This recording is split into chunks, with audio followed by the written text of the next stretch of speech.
every country has its most secure fortress-like building, where the president spends their working hours. In the United States, one of the most heavily guarded buildings is the White House. There are unprecedented cases when criminals manage to break into the president's residence with less than good intentions. The White House is one of the most famous buildings in the world, one of the symbols of the United States, and also serves as the official residence of the US president. This house hosts countless leaders and high-ranking officials from other countries, where historic decisions are made at the legislative level. The building can serve as a residence for the president's entire family and has an incredible level of protection.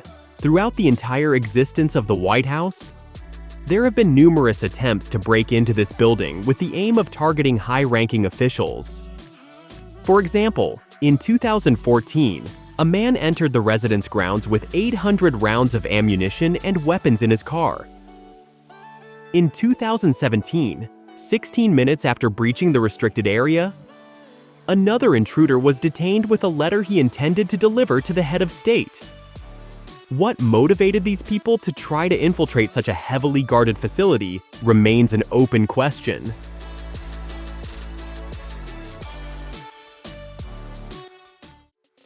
The United States Secret Service is the main organization responsible for protecting the head of state.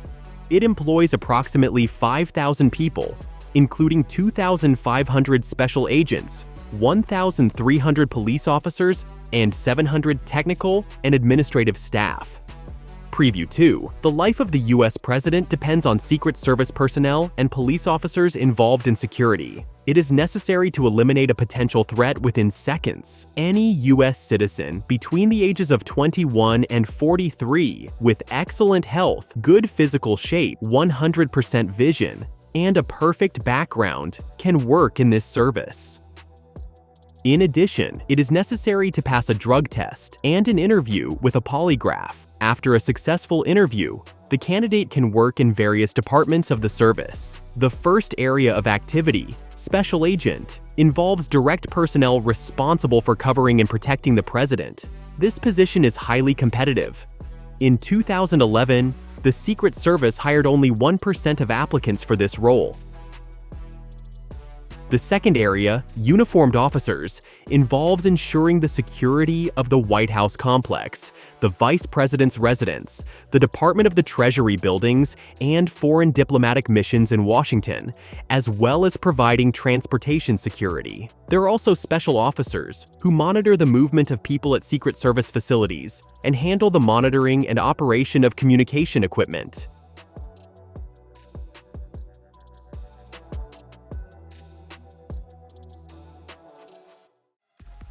The easiest way for diplomats, congressmen, ambassadors, and journalists to enter the White House is through an official invitation. After arriving on the residence grounds, guests must proceed to the West Wing.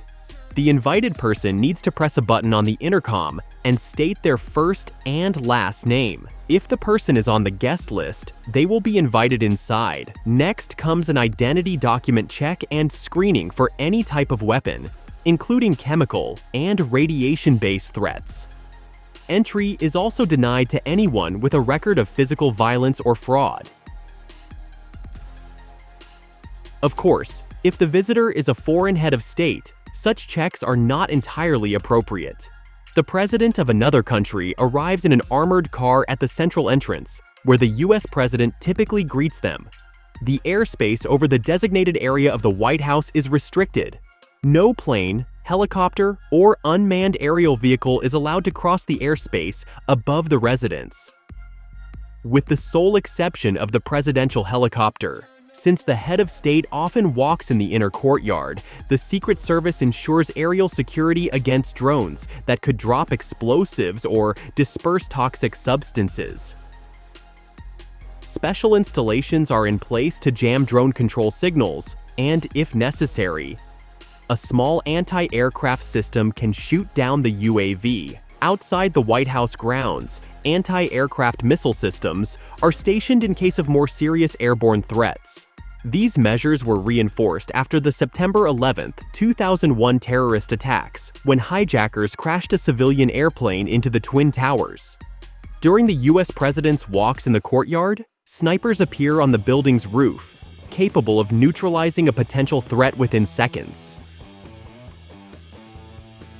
The most advantageous high location for the president's security services is the roof of the White House. From a height of 21 meters, there is a view of the entire presidential courtyard. You've probably noticed the large panoramic windows at the White House. They are made of bulletproof glass, capable of withstanding firearms of any caliber. For the safety of top government officials and their families, fully autonomous secret tunnels with independent ventilation and heating systems are located beneath the White House. Approximately 6 stories underground lies a fortified bunker beneath the East Wing. It is said there is an escape route from the Oval Office to the secure bunker. The underground bunker can not only save the country's president from a nuclear strike, but also serves as shelter from other threats. The tunnels are equipped with everything necessary, from military communication systems to comfortable bedrooms and bathrooms. The bomb shelter was built after the events at Pearl Harbor. Inside the White House is a state-of-the-art kitchen capable of serving up to 150 guests simultaneously.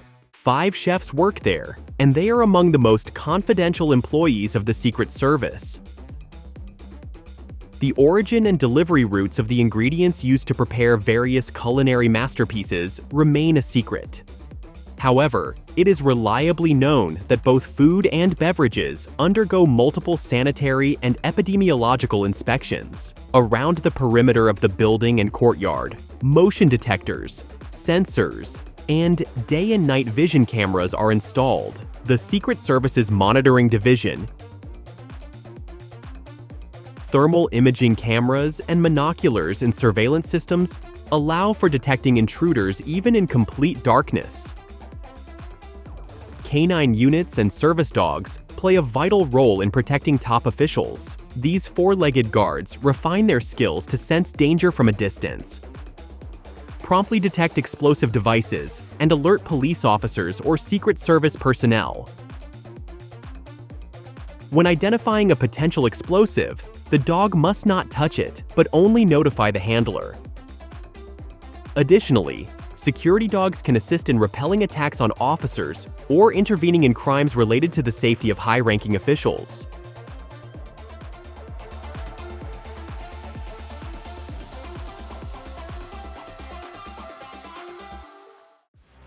Direct bodyguards of the US president must be highly skilled in handling firearms and preferably possess hand-to-hand combat abilities. They constantly train in marksmanship and weapon use in various emergency scenarios through threat simulation software. A Secret Service officer must also be able to swim and provide first aid under any circumstances. If you look closely at the bodyguards, you'll notice that their suit jackets or coats are slightly larger than their actual size. This is because they wear a polymer bulletproof vest underneath, providing protection against handgun bullets and knife attacks. An essential accessory for a bodyguard is the earpiece, through which the entire security team receives vital information in case of a potential threat.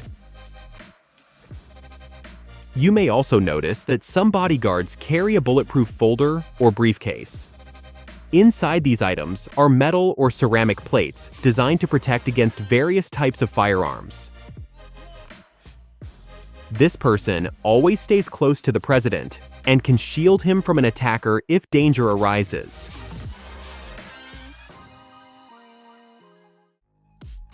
It might seem that ensuring the president's safety while traveling in an armored vehicle is more challenging than protecting him in the residence, given the higher number of potential threats on the streets.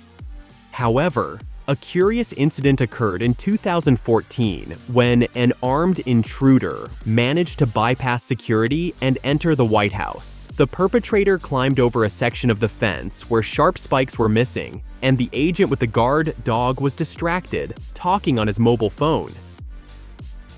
The White House doors, which security believed to be locked, turned out to be open. When the intruder entered the building, he easily pushed aside a female agent who mistakenly grabbed a flashlight instead of her baton. The criminal was finally apprehended only in the East Room, where official receptions are held. This breach highlighted the fact that a combination of security lapses can lead to potentially catastrophic consequences for the entire country. The man who broke into the White House had previously been stopped by police in Virginia in July. During a search of his car, officers found 2 high-powered rifles, 4 pistols, ammunition, and a map with the White House marked on it. The construction of the White House was officially completed on November 1st, 1800. This house became the official residence of all U.S. presidents, except for George Washington, who held office from 1789 to 1797, as the White House did not exist during his presidency. Since then, security methods have changed dramatically.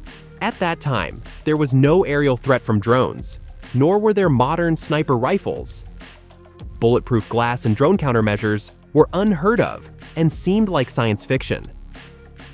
In August 1814, the White House was burned down by the British, after which the building was reconstructed and restored.